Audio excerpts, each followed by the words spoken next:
So this happened to me back in my sophomore year of college. I was house sitting for this couple, the Harringtons, who lived in this big colonial-style house on the outskirts of town. They were going to the Bahamas for 10 days, and they needed someone to watch their 2 cats and water the plants. The pay was good, and honestly, I thought it'd be relaxing, a break from my cramped dorm room. The first few days were fine, quiet, maybe too quiet. The house was huge, 3 stories, long hallways, rooms I didn't even go into. It sat at the end of a gravel driveway surrounded by trees. No neighbors for at least half a mile. On the 4th night, a storm rolled in. Heavy rain, the kind that just pounds against the windows. The power flickered a couple times around 9, then went out completely around 11. I found some candles in the kitchen and set them up in the living room. I tried to stay calm. Storms happen, no big deal. But that house, it made noises. The wind would hit it and the walls would groan. Floorboards creaked for no reason. I kept telling myself it was just an old house settling, but it put me on edge.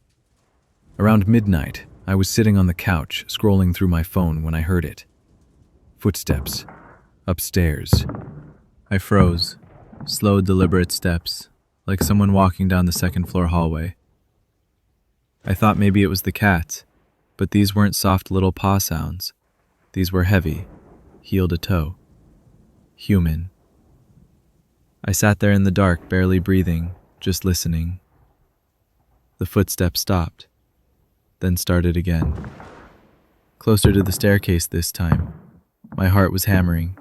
I tried to rationalize it. Maybe it was the house shifting. Maybe it was the rain playing tricks on me. But deep down I knew what I was hearing. Then I heard the voice. A man's voice. Low, muffled, like he was talking to himself, or maybe on the phone. It came from somewhere upstairs, maybe the guest room. That's when I knew someone was in the house. I didn't scream. I didn't run. I just moved, quietly. I grabbed my phone, turned off the flashlight, and slipped into the downstairs bathroom. I locked the door, sat in the tub, and pulled the shower curtain closed. My hands were shaking so bad I could barely hold my phone. I could still hear him. The footsteps moved to the stairs, slow, careful, coming down. I texted 911 first, then called. I whispered everything, my looking, my location, that someone was inside, that I was hiding. The dispatcher stayed on the line with me, but it felt like forever. The footsteps moved through the 1st floor. I heard him in the kitchen, opening cabinets, then the living room. He was looking for something, or someone. At one point, he walked right past the bathroom door. I held my breath, phone pressed to my chest, praying he wouldn't try the handle. He didn't. The dispatcher told me officers were 2 minutes out. I waited. The rain was so loud I couldn't tell where he was anymore. Then I heard the back door in the kitchen rattle. He was trying to leave. I didn't wait. I unlocked the bathroom door, ran through the hallway, and bolted out the front door into the rain. I didn't stop running until I saw the blue lights coming up the driveway. The cops found him trying to get out through a window in the basement.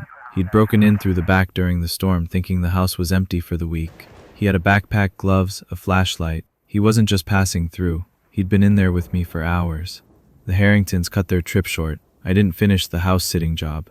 I still think about that night sometimes, how quiet he was, how close he got, and I wonder, if the storm hadn't been so loud, if I hadn't heard him when I did, what would have happened? I don't house-sit anymore. I booked this Airbnb last fall. It was a small cabin about 2 hours north of the city, tucked away in the woods. I needed to get away for a few days. Work had been crushing me, and I just wanted somewhere quiet. No distractions. The listing looked perfect. Rustic, cozy, decent reviews. When I got there, the host met me outside. Nice guy, older, maybe in his 60s. He walked me through the place, showed me the kitchen, the bedroom, how to work the fireplace. Then, as we're wrapping up, he points to a door under the staircase and says, "Oh, and don't worry about that. It's just the basement. I keep it locked, storage and old junk. Nothing you need to mess with. I didn't think much of it. I thanked him, he left, and I settled in. The first night was fine, quiet. I made dinner, read a book, went to bed early. But the second night, a storm came in. Hard rain, wind whipping through the trees, thunder that rattled the windows. The lights flickered a few times, but stayed on. Around 11, I was lying in bed, scrolling on my phone, when I heard it. A knock. Faint, dull, like someone tapping on wood. It was coming from below me, under the floorboards. I sat up and listened. Nothing. Just the rain. I figured it was the pipes, or maybe the old wood shifting with the temperature. Old cabins do that. Then it happened again. 3 slow knocks. Deliberate. My stomach tightened. I got out of bed and stood in the hallway, right above where I thought the sound was coming from. I waited. Silence. Then, again. Same rhythm, same spot. It was coming from the basement. I stood there for a minute, trying to logic my way out of it. Maybe something fell over down there. Maybe it was an animal that got trapped. But the knocking didn't sound random. It sounded intentional. I grabbed my phone and called the host. It rang 4 times before he picked up, voice groggy. "Hey, sorry to bother you," I said, trying to sound calm. "I'm hearing some weird noises. Knocking sounds. I think it's coming from the basement." There was a pause, then his tone changed completely. "Get out of the house." "What?" "Get out. Right now. Don't go near that door. I'm calling the police." He hung up. My hands were shaking. I didn't ask questions. I grabbed my keys, my wallet, threw on a jacket, and got the hell out. I stood by my car in the rain, doors locked, watching the cabin like something was going to burst out of it. The cops showed up maybe 15 minutes later, 2 officers. I told them everything. The knocking, the call, the locked basement door. They went inside with flashlights while I waited outside.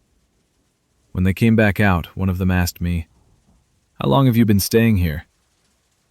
"This is my second night." He nodded, exchanged a look with his partner. "We found someone in the basement." My blood went cold. They explained it to me later. There was a guy living down there, homeless. He'd been sneaking in and out through a crawlspace entrance outside that the host didn't know about. He'd been there for months, hiding whenever guests checked in, sleeping during the day, moving around at night when people were asleep. They found food wrappers, blankets, clothes, a small battery-powered lantern. He'd made a little nest down there. The knocking? He'd heard me moving around upstairs and got nervous. He was trying to figure out if I was awake. The storm must have made him anxious, sloppy. The host was horrified, said he had no idea. He'd been renting the place out for over a year. I didn't stay the second night. I drove home that same evening, still soaking wet, hands gripping the wheel.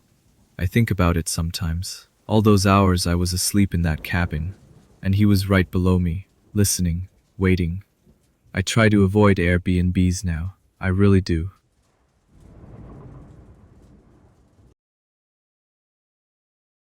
This happened when I was about 10 years old. My family used to visit my grandparents' house in the countryside every few months. Just me, my little sister, and my parents. It was one of those old farmhouses, surrounded by fields and woods, with the nearest neighbor at least a mile down the road. We were there one weekend in October, and it had been raining non-stop since we arrived. Heavy, steady rain. The kind that turns everything gray and makes you feel like you're cut off from the rest of the world. That Saturday night, we were all in the living room. My parents were talking, my grandma was knitting, and my sister and I were playing cards on the floor. The TV was on low in the background. It was cozy, warm, safe. At some point, I got up to grab a snack from the kitchen. As I walked past the big window that looked out over the backyard, I glanced outside. and I saw him. There was a man standing at the edge of the tree line, maybe 50 yards from the house. Just standing there, completely still. He was facing the house, but I couldn't make out his face, just the dark shape of him against the trees. I stopped and stared. For a second, I thought maybe it was a neighbor, someone checking on the property. But no one just stands in the rain like that. And the longer I looked, the more wrong it felt. "Hey, come on," my sister called from the other room. I blinked, looked back at her, and when I turned to the window again, he was gone. I didn't say anything. I told myself I was imagining it, that the rain was playing tricks on me. But my stomach felt tight. A couple hours later, I went upstairs to grab my jacket. The hallway window faced the front of the house, and as I passed it, I looked out. He was there again. This time he was closer, standing just beyond the reach of the porch light, right at the edge of the driveway. I could see him better now, a man in a long dark coat and a wide-brimmed hat. Rain was pouring down around him, but he wasn't moving. He was just watching. My heart started pounding. I ran back downstairs. "Dad," I said, trying to keep my voice steady. "There's someone outside." He looked up from his coffee. "What do you mean?" "There's a man, out by the driveway, just standing there." My dad gave me that look, the one that says you're letting your imagination run wild. But my mom must have seen something in my face because she said, "Just go check, honey." He sighed, got up, and walked to the front window. I followed him. My sister came too. My dad pulled back the curtain and looked out. Then he stopped. "Stay here," he said quietly. He walked to the front door and opened it, standing in the doorway. The rain was loud, pounding against the roof and the ground. "Hey," my dad shouted. "Can I help you?" The man didn't answer. He just stood there, staring at us. "This is private property," my dad called out, louder this time. "You need to leave." For a moment, nothing happened. Then the man took one step back, then another, slow, deliberate. And then he turned and ran, not toward the road, but straight into the field, disappearing into the darkness and rain. My dad stood there for a long time, just watching. Then he shut the door and locked it. "Call the police," he said to my grandpa. They came about 20 minutes later. 2 officers. They searched the property with flashlights, walked the tree line, checked the driveway and the road. They didn't find anything. No footprints in the mud, no car parked nearby, nothing. They asked my grandparents if they'd seen anyone like that before. My grandma said they'd lived there for 40 years and never had a problem. No drifters, no trespassers, nothing. The officers told us to keep the doors locked and call if we saw him again. Then they left. We didn't see him again that night, or the next day. We went home Sunday afternoon, and I didn't talk about it much after that. But I still think about him sometimes. Who he was, why he was there, why he just stood in the rain, watching us through the window. And every time it rains hard, even now, I catch myself glancing out the window, half expecting to see that same dark figure standing at the edge of the light, waiting.